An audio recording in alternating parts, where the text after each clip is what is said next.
नमस्कार, मी सौ नंदा जानकर. गोदाई किचनमध्ये सगळ्यांचं अगदी मनापासून स्वागत. तर 2 दिवस गोडधोड खाऊन खूप कंटाळा आला असेल तर मस्त अशी तोंडाची चव बदलण्यासाठी पुलाव करतोय आपण.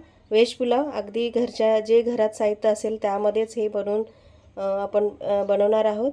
व्हेज पुलाव ज्या भाज्या असतील त्याच वापरा आणि मस्त असा हा व्हेज पुलाव बनतो. तर त्यासाठी मी इकडे तांदूळ घेतला आहे. इथे बासमती तांदूळ घेतला आहे.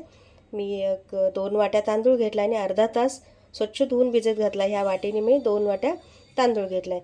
तर हे 5 ते 6 जणांसाठी मी करते. तुम्ही तुमच्या हिशोबाने घ्या. आता मी अख्खा बासमती तांदूळ घेतला आहे. तुम्ही साधा घेतला तरी चालेल, फक्त अख्खा असावा. तर इथं कढईमध्ये अगदी 1 चमचाभर तेल घेतले. तेल थोडंसं गरम झालं की मग आपण तूप घालणार आहे. तुम्ही पूर्ण तुपामध्ये पण करू शकता, पण तूप लवकर गरम होतं आणि मग लवकर करपलं जातं, म्हणून थोडंसं आधी तेल घालायचं आणि मग तूप घालायचं. तर इथे मी एक मध्यम आकाराचा चमचा 2 चमचे तूप घातले. तर तूप छान कडकडीत गरम झालं की आपण याच्यामध्ये मसाला वेलची, साधी वेलची, जे तुमच्याकडे खडे मसाले आहेत ते घाला. लवंग घातलेत 1-2 मी, आणि इथे चक्री फूल आहे 1-2-3 पाकळ्या घातल्यात मी. दगडफूल आहे. तुमच्याकडे जे गरम मसाले असेल त्याच्यातले थोडे थोडे घाला. मी अगदी एवढे आहेत माझ्याकडे तेच घालते मी. तुमच्याकडे पावडर गरम मसाला असेल तो वापरला तरी चालेल. आता जिरे घालायचे. 1 छोटा चमचा जिरं घातलं. जिरं छान फुलू द्यायचं आहे. मसाले आणि जिरं हे छान अगदी फुलून आलं पाहिजे आणि मग आपण बाकीचं साहित्य घालायचं आहे. तर आता इथे मी काही भाज्या घेतल्यात. तर आधी कांदा चिरलेला घालते. एक मोठा मध्यम आकाराचा कांदा चिरून घेतला. अगदी एकदम बारीक नाही किंवा एकदम मोठाही नाही, मध्यम चिरून घेतला. एक मोठा कांदा चिरलाय. तुमच्याकडे 2 मध्यम आकाराचे चिरले तरी चालतील.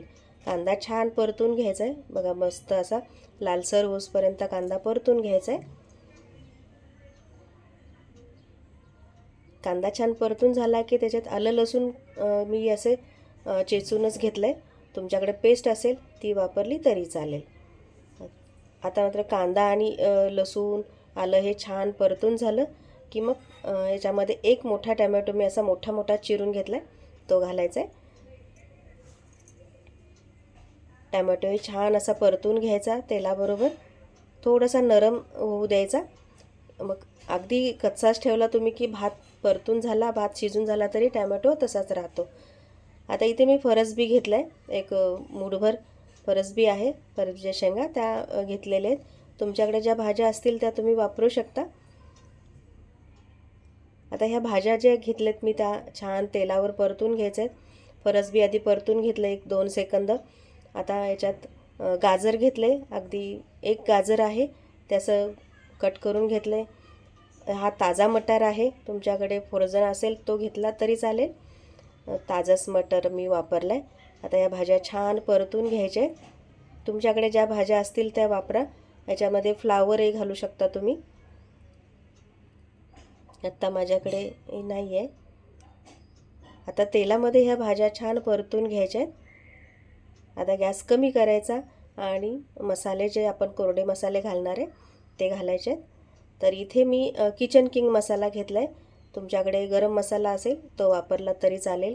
थोडीशी धनेपूड आहे, जिरेपूड थोडीशी, अगदी थोडीशी जिरेपूड घाला. जास्त जिरेपूड घालू नका, जिऱ्याचा वास येतो.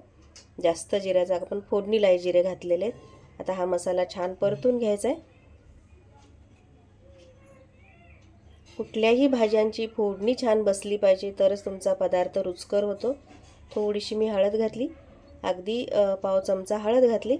आता छान परतून झालं आहे. आपण आता हा तांदूळ जो भिजत ठेवला होता, मी अगदी अर्धा तास हा तांदूळ भिजवून घेतला आहे, तो घालते. 2 वाट्या तांदूळ घेतला आहे मी.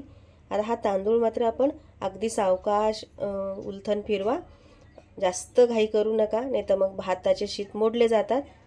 आपल्याला भाताचे शीत असे अख्खे छान दिसले पाहिजेत, यासाठी उलथन अगदी सावकाश फिरवायचं आणि छान मिक्स करून घ्यायचं. तेलामध्ये हे सगळे मसाले घातलेले आहेत आपण, त्यामध्ये हा तांदूळ छान परतून घ्यायचा आहे. आता तांदूळ परतून झाला की आता काय करायचं, एका वाटीला 1 वाटीच पाणी घालायचं, कारण आपण अर्धा तास हा तांदूळ भिजत ठेवला होता. तुम्ही जर तांदूळ न भिजवता कराल तर एक अर्धी वाटी जास्त घाला. मी हे अर्धा तास भिजत ठेवला होता, त्यामुळे मी एका वाटीला एकच वाटी पाणी घालणार आहे. तर इकडे मी बाजूला पाणी गरम करत ठेवलं होतं. 2 वाट्यासाठी 4 वाटी पाणी गरम करत ठेवलं आहे. या वाटीनेच मी मोजून ठेवलं आहे पाणी. आता ते पाणी ओतून घेते.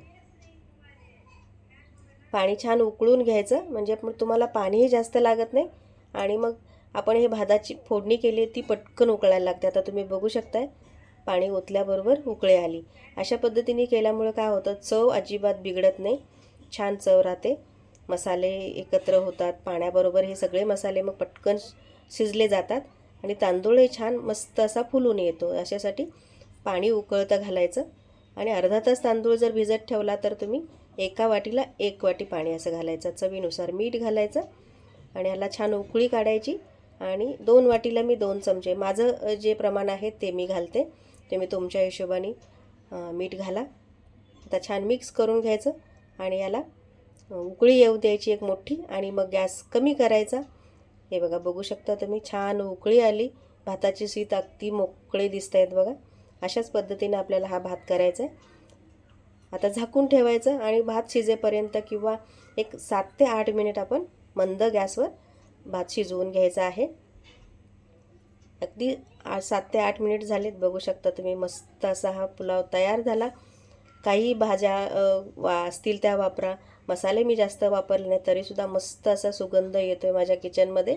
त्यासाठी काय करावं लागेल, तुम्हाला तुमच्या किचनमध्ये हा पुलाव बनवावा लागेल. आता याच्याबरोबर तुम्ही बुंदीचा रायता किंवा काकडीचा रायता किंवा दही काहीही खाऊ शकता. पापड, लोणचं.